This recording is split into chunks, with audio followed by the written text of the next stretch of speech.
Hello and welcome to Fusion Fundamentals with me, MJ. In today's video, we're going to be taking a look at one of the lectures I created for my Udemy course called The Complete Beginner's Guide to Fusion 360. If you have a look in the description, there's a link to the course along with a coupon code to get you a discount. So go check that out. The course covers everything from the very basics to a bit more advanced stuff, everything you need to know to get going. So let's dive into today's lesson and see what you could potentially be getting if you sign up for the course. Check it out.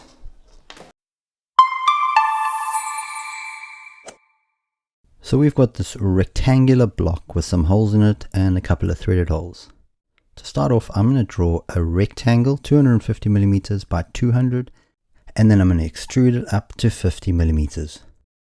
I'll create a sketch on the top plane and press R, which is the shortcut key, for rectangle, and we'll go 200, tab to get to the next measurement, and 250, enter, and we can finish sketch. Then I'll push E, which is the shortcut key for extrude up there, and that is 50 millimeters, enter. So this is what we're going to be building onto, and we're going to create a sketch on this top surface over here. So create sketch, select the surface, and now let's go have a look at the measurements we need for it. So I can see that I've got 5 circles on the top, 5 at the bottom, and then 3 in the middle. We're going to start off by drawing these top ones and doing a pattern and then a mirror. So they're 25 millimeters in diameter and they're 40 by 40 from a corner. And then there's 5 of them. So I'm going to push C for center diameter circle and make that 25 millimeters. Then we'll push D for dimension. We can click up there, select the center of the circle and make it 40 millimeters from the edge. I'll do the same from the top edge. I can see that they are spaced 42.5 millimeters apart. So let's go do a rectangular pattern and get that spacing. So I'm going to click on Create Rectangular Pattern and we'll select our object. And we want 5 of them. We've got spacing selected.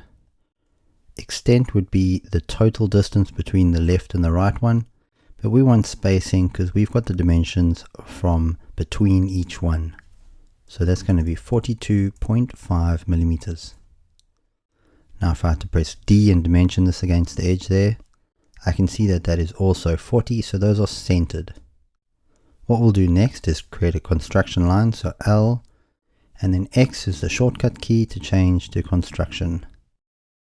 Now as I move along this right hand line, you can see over there when it hits the center we get that X with the triangle. We'll draw that all the way across, and this is now our mirror plane or mirror line. So we'll select mirror tool, the objects we want to mirror, which is all 5 of these circles, and then the mirror line will be that line we just created. Okay, so those are the smaller holes. We're going to do the bigger ones now. I can see there's 3 bigger holes. They've got a 75 millimeter gap between each one, and the center one is 125 mils from the side, so that's centered along the block, and they're 50 millimeters in diameter. Start off by pressing C. If I go along this line, we can see it snaps to center there, and we'll make that 50. What we're going to need to do is just turn off construction here and enter. I could have put this one off and then dimensioned it against the side.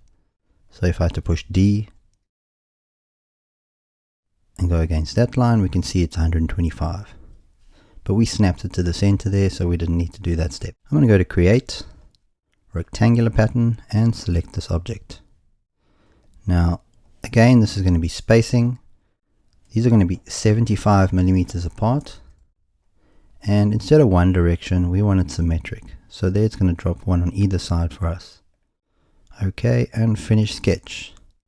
Now we can do our extrudes. So I'm going to push E, shortcut key for extrude, and select each of these circles that we've just drawn in our sketch. Once we've selected them all, we're going to do the extrude. So there's 2 ways you could do it. You could drag this through, and we can see they're cutting right through. That'll give us the same result. Or we can select the extent type to be to object, and we'll select this face.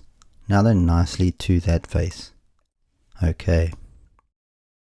I know we need to put some threads in here, but we've also got these holes on the side over here. So I'm going to create a sketch on the side face over there. And these are also 25mm holes. So C and 25mm. I know that this block is 50mm deep. So if I put that to 25mm, this line will be centered. And this was 40mm from that top line there. So we can see that circle is now fully constrained.